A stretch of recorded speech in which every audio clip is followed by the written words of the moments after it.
Chuck. Okay, so now we'll take it easy. Yep.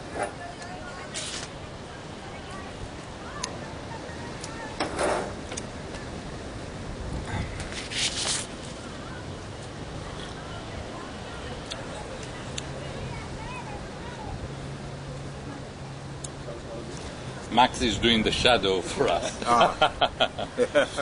Pay attention not to go against the...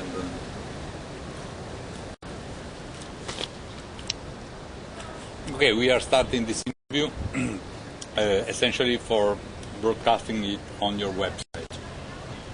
So actually our audience are all the fans around the world, all the people that know you, all the people that have written your have written your stories, that has read your stories, and so we have to talk to the imaginary entity that they consist in. Okay, I like to talk to imaginary entities. Okay, so Robert, you have been already half a century in this field. Yes, I have. Exactly. So, how did you get in touch with science fiction, with this way of life that affect all of us that are watching at you?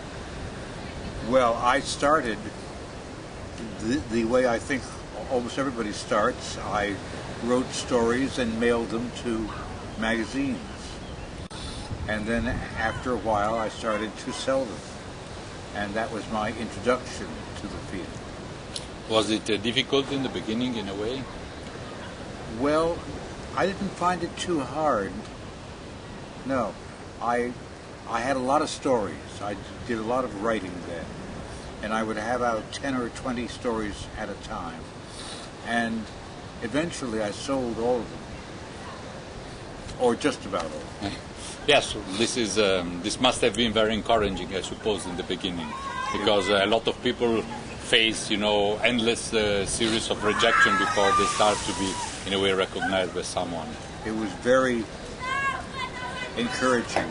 I feel sorry for those going into the field now with very few magazines out there. Of course, it's also true that a lot of people write, but only a few people sell. Yes. So now there are more people writing than were used to be at that time, probably. Yes, so now there'll be more people not selling also. Yes, because with computer it's also easier to write, actually.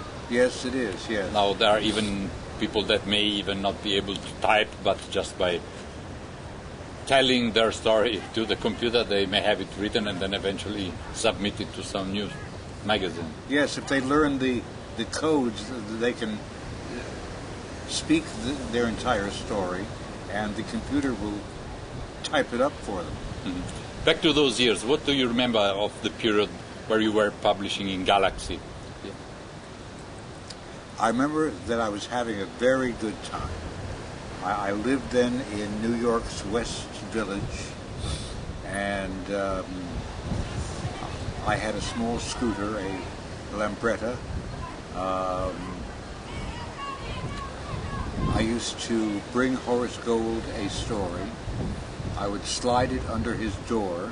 I would ring the bell first, but Horace frequently didn't answer his door. So I would slide it under the door and go home. He was very fast. The telephone would be ringing when I got back home, and he usually bought what I gave him. Mm-hmm. And in that period, there were not so many fans and so many attention for science fiction as we have now. So, in a way, how did you feel related to, the mainstream world? The official world of written things. Well, I never had much of a relationship with science fiction fandom or with any fandom.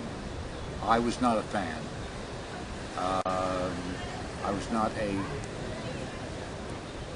collector of stories. So I stayed outside of all that. There were less fans, but it seemed even then like there were a lot of fans. You were not a fan, but probably you have read some science fiction before starting to write it and have some kind of icon somewhere there that made you start the light inside at a certain point. I read science fiction and fantasy from my earliest years. Mm-hmm. I was always reading it and fascinated by it. And was there some special writer that left you a big trace from that period? Or even outside the field, of course, of the genre? Well, there were science fiction authors that I liked. I loved Robert Heinlein, A.E. Van Vogt. There was a fantasy writer named John Collier, who I thought was very good. And there were older stories by Lord Dunsany and others. I read all these.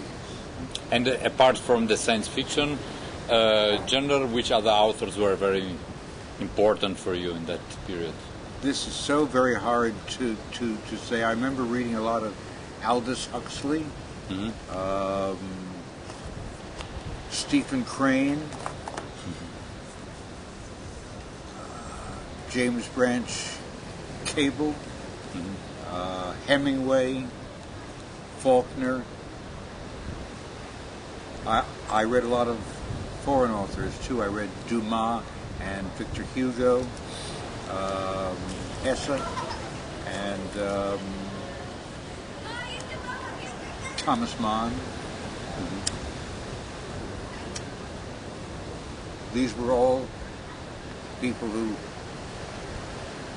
impressed me very strongly and gave me a sense of the 1,000 ways there are of writing a story.